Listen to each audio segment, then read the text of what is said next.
नौजवान, जैसा कि आपको मालूम है इस हिंदुस्तान की सरजमीन पर मुस्लिम बादशाहों ने हजारों सालों तक शासन किया, राज किया और इस हिंदुस्तान को यूं ही नहीं छोड़ दिया बल्कि इस हिंदुस्तान को सोने की चिड़िया बना दिया। लेकिन जब अंग्रेज आए तो इसको गुलाम बना दिया और इस सोने की चिड़िया को सोने की चिड़िया से मिट्टी की चिड़िया बना दिया। ऐसी संकट की स्थिति में इन्हीं मुस्लिम बादशाहों ने अपनी जानों की कुर्बानियां देकर इस हिंदुस्तान को आजाद कराने में एक अहम किरदार निभाया। लेकिन अफसोस के साथ कहना पड़ रहा है कि इन्हीं मुस्लिम बादशाहों के बारे में आज तरह तरह की अफवाहें फैलाई जा रही और इतिहास के पन्नों को इनके नाम पर पलट दिया गया। दुनिया की निगाहों से इतिहास के पन्ने को और हकीकत को छुपा दिया गया, उस भाईचारगी को छुपा दिया गया जिसे आज मैं आपके सामने बयान करने जा रहा हूं। भारत के इतिहास का क्रमबद्ध संकलन सबसे पहले इलियट और डाउसन नामक दो अंग्रेज विद्वानों ने किया। सारी स्रोत सामग्री में से घटनाओं को चुन चुन कर उसे एक मनोवांछित दिशा देना और घटनाओं की व्याख्या करना उनकी मौलिकता रही। किंतु उन्होंने पुस्तक का नाम the history of India as told by its own historians रखा। भारतीय इतिहासकारों के कथनानुकूल उनके निर्धारित की हुई दिशा में अन्य विद्वानों ने उस काम को आगे बढ़ाया। भारतीय विद्वानों में सर यदुनाथ सरकार और पंडित हरप्रसाद शास्त्री सरीखे विद्वानों ने उसमें चार चांद लगाने में काम किया। ये लोग अंग्रेजों के अनुचर और भक्त ही नहीं थे और चाटुकार ही नहीं थे, बल्कि ऐसे ही लोगों ने प्रथम स्वतंत्रता संग्राम सन 1857 में भारतीयों के विरुद्ध अंग्रेजी सेना के सहयोग के लिए अपने विद्यालय को सैनिक बैरक में बदल दिया था। अंग्रेजों ने अपने सशक्त सहयोगियों के बल पर इतिहास को गलत दिशा पर डाल दिया। समय बीतने के साथ ही सदियों से आपसी सहयोग और भाईचारे के साथ एक जगह बसने वाले दो समुदायों के बीच यानी हिंदू और मुसलमानों के बीच खाई चौड़ी होती गई। लाखों मनुष्यों के रक्तपात और देश विभाजन के साथ अंग्रेज बहादुर को सलामी देकर तो विदा कर दिया, किंतु उसके द्वेष का देवता आज भी प्रतिष्ठित है और इस देवता को प्रसन्न करने के लिए आज भी नरों की बलियां दी जा रही है, दंगे और फसादात हो रहे हैं। मेरे अजीज साथियों, जिस किताब का हवाला मैं दे रहा हूँ उस किताब का नाम है इतिहास के साथ या अन्याय और इसका राइटर कोई साधारण व्यक्ति नहीं बल्कि सन 1988 में उड़ीसा के राज्यपाल भी रह चुके हैं। हाँ, सही सुना, 1988 के राज्यपाल डॉक्टर BN पांडे ने इस किताब को लिखा है। अब मैं कुछ ऐसे उदाहरण पेश करता हूँ जिनसे ये साफ जाहिर हो जाएगा कि इतिहास के तथ्यों को कैसे विकृत किया गया। डॉक्टर BN पांडे का कहना है कि जब मैं इलाहाबाद में सन 1928 ईस्वी में टीपू सुल्तान के संबंध में रिसर्च कर रहा था तो उसी वक्त एंग्लो बंगाली कॉलेज के साथ छात्र संगठन के कुछ पदाधिकारी मेरे पास आए और अपने हिस्ट्री एसोसिएशन का उद्घाटन करने के लिए मुझे आमंत्रित किया।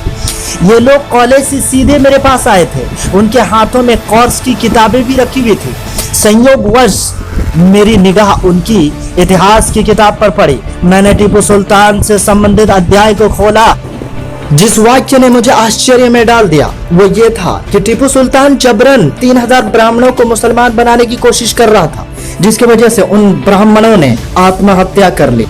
गौर करने वाली बात तो यह है कि कुरान मजीद जो मुसलमानों का धर्मशास्त्र है उस किताब के अंदर सूरतुल बकरा आयत नंबर 56 के अंदर लिखा है ला इकराहा फिद्दीन, धर्म के अंदर कोई जोर जबरदस्ती नहीं, जो जोर जबरदस्ती करता है वो मुसलमान नहीं हो सकता। फिर कैसे टीपू सुल्तान एक मुसलमान होते हुए किसी को जबरन मुसलमान बनाने की कोशिश कर सकता है? यहीं पे साफ जाहिर हो जाता है कि ये मनगढ़ंत बातें हैं। जिस किताब में लिखा हुआ था कि 3000 ब्राह्मणों ने आत्महत्या कर ली है, तो उस किताब के राइटर डॉक्टर हरप्रसाद शास्त्री थे जो कलकत्ता विश्वविद्यालय में संस्कृत के विभागाध्यक्ष थे। मैंने तुरंत डॉक्टर शास्त्री जी को खत लिखा। उन्होंने टीपू सुल्तान के संबंध में उपरोक्त वाक्य किस आधार पर और किस हवाले से लिखा है, सबूत पेश करें। कई पत्र लिखने के बाद उनका जवाब मिला कि उन्होंने यह घटना मैसूर गजेटियर से लिखा है। लेकिन गौर करने वाली और सोचने वाली बात तो यह है कि मैसूर गजेटियर ना तो इलाहाबाद में है और ना ही इंपीरियल लाइब्रेरी कलकत्ता में प्राप्त हो सका। तब मैंने मैसूर विश्वविद्यालय के तत्कालीन कुलपति सर विजेंद्र नाथ शील को खत लिखा। डॉक्टर शास्त्री जी ने जो बात कही है उसके बारे में हमें जानकारी चाहिए। उन्होंने मेरा पत्र प्रोफेसर कंटिया के पास भेज दिया। प्रोफेसर श्री कंटिया जी ने मुझे लिखा कि 3000 ब्राह्मणों की आत्महत्या की घटना मैसूर गजेटियर में कहीं भी नहीं है और मैसूर के इतिहास के एक विद्यार्थी की हैसियत से उन्हें इस बात का पूरा यकीन है कि इस प्रकार की कोई घटना घटी ही नहीं है। उन्होंने मुझे सूचित किया कि टीपू सुल्तान के प्रधानमंत्री पुनैया राम नामक एक ब्राह्मण थे और उनके सेनापति भी ब्राह्मण कृष्ण राव थे।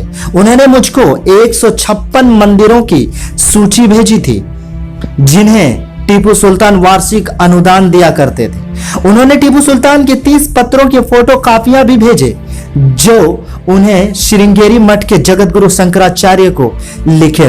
जगत गुरु शंकराचार्य का टीपू सुल्तान के साथ अति घनिष्ठ मैत्री संबंध भी थे। Doctor B.N. पांडे जी का कहना है कि शास्त्री जी ने यह घटना कर्नल माइल्स की किताब द हिस्ट्री ऑफ मैसूर से ली होगी।